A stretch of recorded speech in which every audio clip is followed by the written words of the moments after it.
बिस्मिल्लाहिर्रहमानिर्रहीम। अस्सलाम वालेकुम फ्रेंड्स। तो आज हम एक्सरसाइज 1.1 का क्वेश्चन नंबर 4 सॉल्व करेंगे। क्वेश्चन नंबर 4 हमारे पास गिवन है, इसमें लिखा है कि name the property used in the following. मतलब ये जो दीगर आपके पास गिवन है, इनमें कौन सी वाली प्रॉपर्टीज इस्तेमाल की गई हैं। अगर हम इससे थोड़ा पेज पीछे करें तो हमारे पास पेज नंबर 7 पे दो टेबल्स गिवन हैं। एक है एडिटिव प्रॉपर्टी का और एक है मल्टीप्लिकेटिव प्रॉपर्टी का। एडिटिव प्रॉपर्टी में सबसे पहले हमारे पास है कोलेयर प्रॉपर्टी। कोलेयर लॉ भी से पढ़ेंगे। a plus B is equal to real number. Real numbers मतलब अगर हम a प्लस बी का सम करें तो वो रियल नंबर्स की इक्वल होगा, such that this property is called closure property. उसके आगे हमारे पास कम्यूटेटिव प्रॉपर्टी है। कम्यूटेटिव प्रॉपर्टी में कहा गया है कि अगर a प्लस बी का अगर हम सम लें तो वो b प्लस ए के इक्वल होना चाहिए। अगर तो ये इक्वल है तो इसका मतलब ये कम्यूटेटिव लॉ है। और आगे हमारे पास एसोसिएटिव है। एसोसिएटिव लॉ है a प्लस बी प्लस सी, या पहले दो में आप ब्रैकेट लगा लें a प्लस बी में, और या b प्लस सी में लगा लें दूसरी वाली साइड पे। सबसे पहले हमें क्या करना है कि एसोसिएटिव प्रॉपर्टी को हम सॉल्व करना है, तो हमें क्या करना है, बी प्लस सी को जिसमें ब्रैकेट लगी है जिन दोनों में, उनको हम पहले प्लस करेंगे और बाद में हम उसको जो जिसमें ब्रैकेट नहीं लगी तो सिंगल है फिर उसके साथ प्लस करेंगे। Additive identity. एडिटिव आइडेंटिटी होती है कि अगर हम किसी भी नंबर के अंदर 0 प्लस करें तो वो वही नंबर आएगा एडिटिव में, मल्टीप्लिकेटिव में और है। जैसा कि देखिए उसने 5 को प्लस किया है 0 के, तो इज इक्वल टू 5 है। इसी तरह इन्वर्स है, मतलब कि इन्वर्स कुछ ये होगा, अगर हम a प्लस और माइनस है, अगर हम इसको सॉल्व करें तो माइनस है और प्लस से ही सॉल्व होगा और ये इज इक्वल टू 0 आएगा। आगे उसमें हमें एग्जांपल दी हुई है, जैसे कि हम 6 प्लस माइनस 6 करें तो एक है प्लस वाला एक माइनस वाला, तो प्लस माइनस हमने जैसे बड़ा है प्लस माइनस माइनस होता है, तो 6 माइनस 6 इज इक्वल टू 0 आएगा। आगे हम मल्टीप्लिकेटिव प्रॉपर्टीज़ की तरफ चलते हैं, तो वो भी इस तरह कुछ सिमिलर ही हैं, बस जहाँ पे ऊपर एडिशन का साइन था यहाँ पे नीचे मल्टीप्लिकेशन का आ गया है। सबसे पहले सेम है, कोलेयर लॉ है, a multiply b is equal to real numbers. मतलब बिलोंग ये ई जो है ना बिलोंग्स टू को जाहिर करता है, मतलब कि a multiply b belongs to real number. और कम्यूटेटिव है, a multiply b is equal to b multiply, जैसे कि हमने पहले पढ़ा वहाँ प्लस था यहाँ पे मल्टीप्लाई है।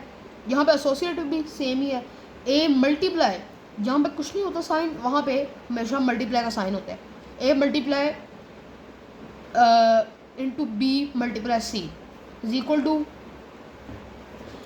Into a multiply b multiply c। आगे मल्टीप्लिकेटिव आइडेंटिटी, ये थोड़ी सी डिफरेंट है, जहाँ पे हम एडिटिव आइडेंटिटी को चेक करने के लिए 0 से प्लस करते थे, अब यहाँ पे हमें क्या करना होगा कि उसको 1 से मल्टीप्लाई करना होगा। मतलब कि अगर हम किसी भी नंबर का 0 ऐड करें, जैसे कि 5 प्लस 0 इज इक्वल टू 5 ही आएगा। वैसे ही अगर हम क्या कहते हैं मल्टीप्लिकेटिव प्रॉपर्टीज़ में देखें तो 5 मल्टीप्लाई 1 करने से ही 5 आएगा। आगे इन्वर्स प्रॉपर्टी है। इन्वर्स प्रॉपर्टी हमारे पास ऐसी प्रॉपर्टी होती है कि अगर हम क्या करें, फॉर एग्जांपल एक हमारे पास नंबर है 7 और उसको हम उसके साथ ही मल्टीप्लाई कर दें उसके इन्वर्स नंबर में, तो वो बिल्कुल कट होके आंसर हमारे पास 1 आएगा। जैसा कि अगर मैं 5 को करता हूँ, 5 को मैं मल्टीप्लाई करता हूँ इसके इन्वर्स से, तो ये वाला 5 इस 5 से कट हो जाएगा और हमारे पास 1 आंसर देगा। अच्छा, कुछ ये ऐसी प्रॉपर्टीज़ हैं जो आपने याद रखनी है। आगे हम अपने सवालात को सॉल्व करेंगे।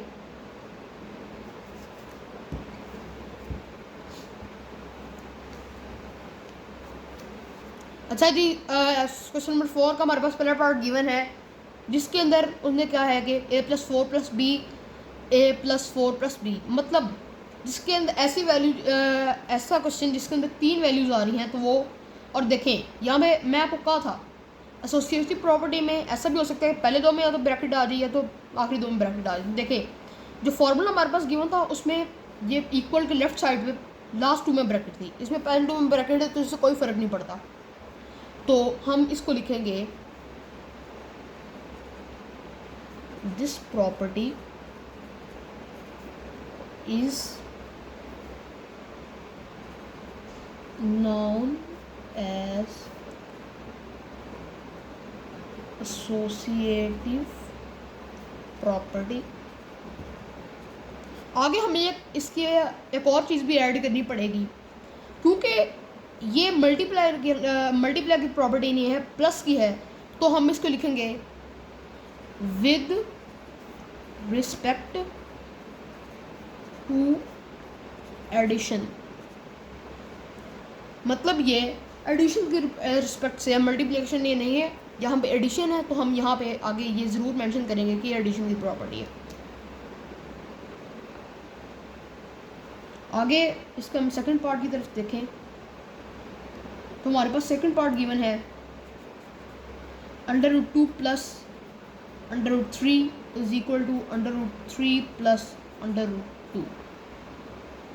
अच्छा, अब हमने यहाँ पे गेस करना है कि ये कौन सी प्रॉपर्टी है।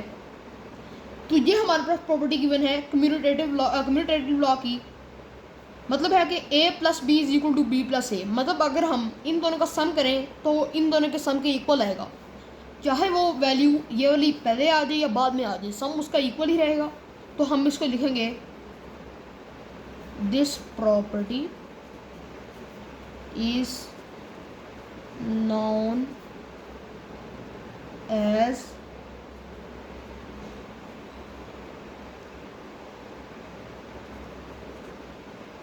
Commutative property. और ये कौन से मल्टीप्लिकेशन से या एडिशन से है, तो यहाँ पे प्लस का साइन लगाया तो हम लिखेंगे विद रिस्पेक्ट टू एडिशन। इसी तरह हम इसके नेक्स्ट पार्ट की तरफ चलें तो नेक्स्ट पार्ट हमारे पास गिवन है, नेक्स्ट पार्ट हमारे पास है x minus X is equal to 0। अच्छा, x minus X is equal to 0। अब हम टेबल की तरफ चलें तो टेबल पे हमारे पास गिवन है कि ये जो प्रॉपर्टी है वो एडिटिव इन्वर्स प्रॉपर्टी है। वो कैसे? अच्छा, आपने देखना है कि अगर हम x माइनस एक्स इन दोनों को माइनस कर दें आपस में, मतलब कि दोनों सेम नंबर लेके उनको माइनस करें, जैसे कि यहाँ पे मैं लिखता हूँ 1 माइनस 1 इक्वल टू 0, तो ये इक्वेशन बिल्कुल ट्रू है। लेकिन हमारे पास ये a और b है, ये इक्वल होने चाहिए। जैसा कि 2 माइनस 2 भी ले सकते हैं, 3 माइनस 3 भी ले सकते हैं, 100 माइनस 100 भी ले सकते हैं, और ये सारे इक्वल टू 0 हैं। तो हम यहाँ पे लिखेंगे कि this property is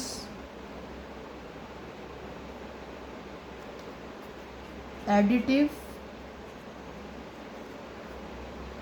inverse property।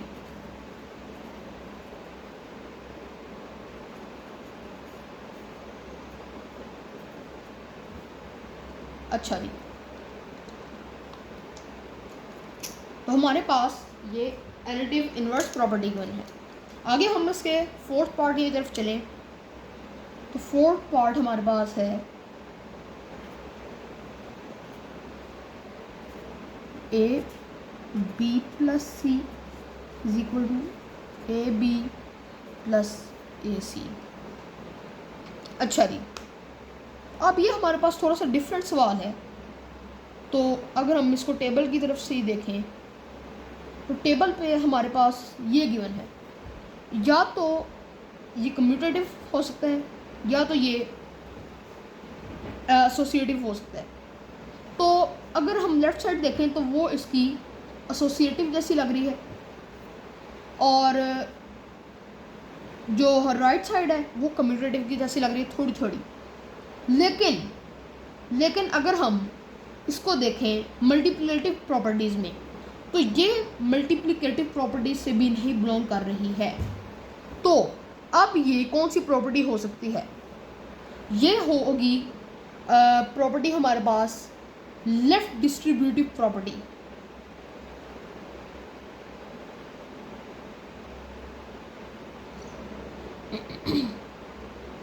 अच्छा, ये हमारे पास कुछ डिस्ट्रीब्यूटिव प्रॉपर्टीज भी इन टेबल्स के नीचे गिवन है। अगर हम a इंटू बी प्लस सी को सॉल्व करें तो हमारे पास ये वाले नंबर आएंगे, मतलब कि a इस b के साथ भी मल्टीप्लाई हो रहा है, हमारे पास b के साथ भी मल्टीप्लाई हो रहा है और c के साथ भी मल्टीप्लाई हो रहा है। और अगर हम इस सारे को ओपन करके लिखें तो हमारे पास यही वाला आंसर आ रहा है। तो हम इसको लिखेंगे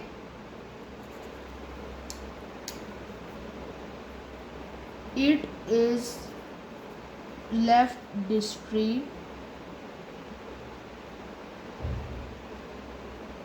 प्रॉपर्टी।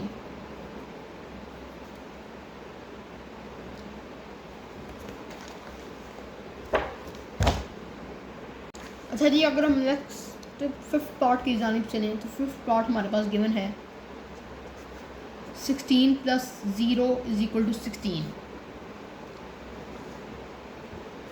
अच्छा, हमने पिछले टेबल्स में पढ़ा है कि अगर हम किसी भी नंबर के में ऐड करें 0 तो वही नंबर आएगा, और this property is known as additive identity. मतलब ए के अंदर हम कुछ किसी भी नंबर के अंदर हम 0 ऐड करें तो वही वाला नंबर हमारे पास दोबारा वापस आ जाएगा। तो इसी तरह यहाँ पर 16 प्लस 0 और ये 16 की इक्वली आएगा। तो इस प्रॉपर्टी हम लिखिए this is additive identity property, मतलब ये एडिटिव आइडेंटिटी है। अच्छा, आपने ध्यान रखना है कि सवाल को सॉल्व करते हुए कि मल्टीप्लिकेटिव प्रॉपर्टी है या एडिटिव प्रॉपर्टी है। तो यहाँ पे एडिशन का साइन है, तो आप यहाँ पे एडिटिव लिखेंगे कि ये एडिटिव प्रॉपर्टी है। लेकिन अगर आपने गलती से भी यहाँ पे मल्टीप्लिकेटिव आइडेंटिटी लिख दिया तो वो आपका सारा सवाल गलत कर देगा चेकर। अच्छा, अगर हम नेक्स्ट अगले सवाल की तरफ चलें तो हमारे पास 6 पार्ट गिवन है 100 मल्टीप्लाई 1 इज इक्वल टू 100। ये दोनों सवाल मिलते जुलते ही हैं, लेकिन यहाँ पे मल्टीप्लिकेशन का साइन लगा है। तो जैसा कि ये एडिटिव आइडेंटिटी थी, तो ये बिल्कुल इसी तरीके से मल्टीप्लिकेटिव आइडेंटिटी होगी जो कि हमारे पास गिवन है a मल्टीप्लाई 1। अगर हम किसी भी नंबर को 1 से मल्टीप्लाई करें तो वो सेम ही आंसर देगा, इज इक्वल टू 100। तो this is multiplicative identity.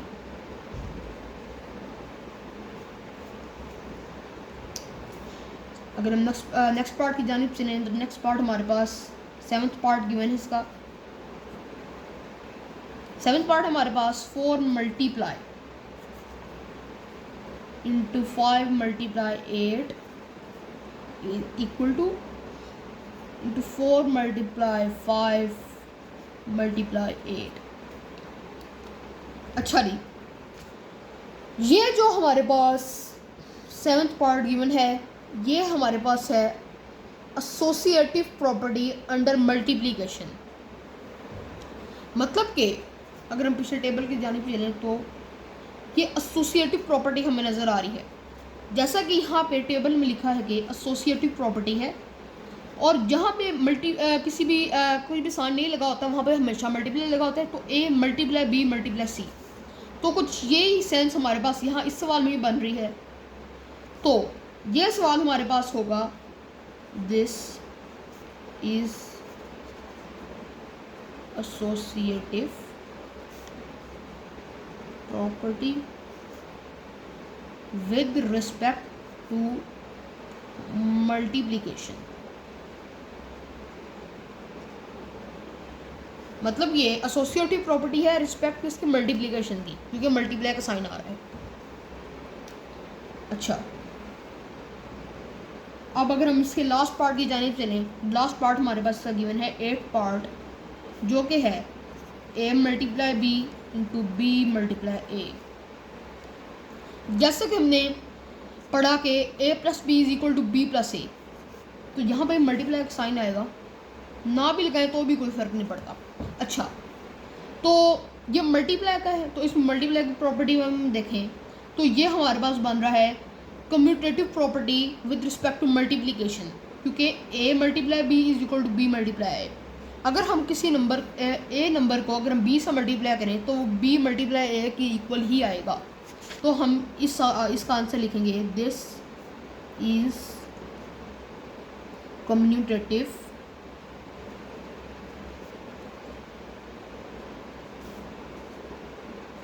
Property with respect to multiplication.